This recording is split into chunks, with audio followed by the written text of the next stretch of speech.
Audio Jungle.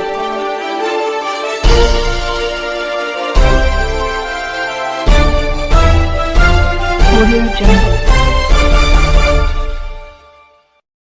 अभी आप देख रहे हैं कंचन न्यूज। इसे लाइक शेयर सब्सक्राइब करना ना भूलें ताकि न्यूज का नोटिफिकेशन सबसे पहले आपके पास पहुंचे। अब चलिए खबरें विस्तार से।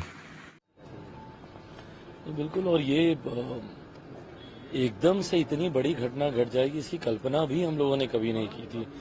पहली बात तो वो ऐसी बीमारी से ग्रस्त है, इसी की ही जानकारी सार्वजनिक तौर पर कुछ समय पहले आई और देखते देखते आज वो हम लोग के बीच नहीं है। इस बात की कल्पना करना भी बहुत कठिन है। मेरे उनसे व्यक्तिगत संबंध मेरे पिता की वजह से बहुत करीबी, बहुत नजदीकी रहे। मेरे पिता ने और आदरणीय सुशील मोदी जी ने एक साथ लंबे समय तक साथी की तरह, सहयोगी की तरह दोनों ने काम किया। उस नाते मेरा भी उनसे एक अभिभावक के तौर पर परिचय रहा। जब मैं राजनीति में नहीं भी था तब भी उनके साथ उनका घर पे आना जाना, मिलना, वो पारिवारिक संबंध उनके साथ हमेशा रहे। और आज जब वो इस दुनिया में नहीं है, इस बात की कल्पना भी करना कठिन हो रहा है। मेरी उनसे एक लंबी मुलाकात, अभी हम लोग अयोध्या गए थे राम मंदिर के भगवान श्री राम की प्राण प्रतिष्ठा पर, तो वहाँ गए थे तो साथ में वो भी थे।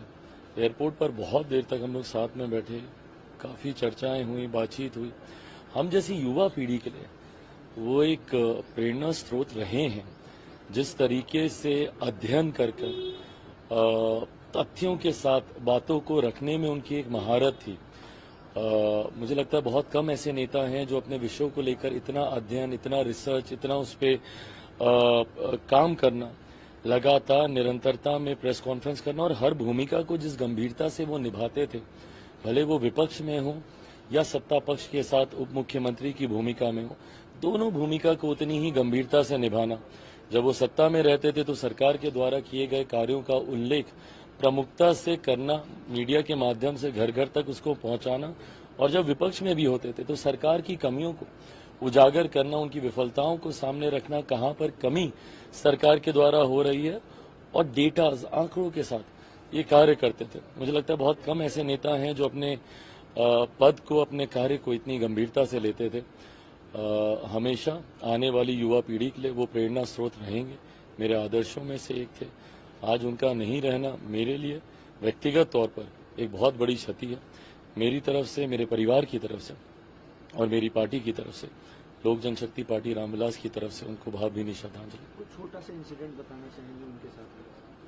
कई ऐसे इंसिडेंट हैं। 2019 के चुनाव का मुझे खासतौर पर याद है, जिस तरीके से उन्होंने पूरे चुनाव के दौरान उन्होंने एक अभिभावक की तरह हर मंच पर, क्योंकि 19 का चुनाव ऐसा था जहाँ पे हम लोग भी मेरे पिताजी की तबीयत थोड़ी खराब थी और उनकी जगह मैं ज़्यादा प्रचार पर जाया करता था। जैसा मैंने कहा कि मेरे पिता के साथ जो दोस्ती थी उनकी, आप सबने भी हमेशा देखा, दोनों का एक जोड़ी थी जो हर जगह एक साथ प्रचार में जाते थे। 19 में पिताजी का जाना थोड़ा कम हुआ, उसकी जगह मैं जाता था, तो वो पिता की भूमिका में एक अभिभावक के तौर पर हर जगह प्रचार में लेकर जाना, लोगों से मिलवाना, परिचय करवाना, तो एक अभिभावक की भूमिका में वो रहे। ख्याल रखना प्रचार के दौरान, मैंने खाना खाया नहीं खाया, ये सारी चीज़ें, ये कुछ ऐसी यादें हैं जो ताउम्र साथ में रहेंगी। न्यू अपडेट के लिए देखते रहिए कंचन न्यूज।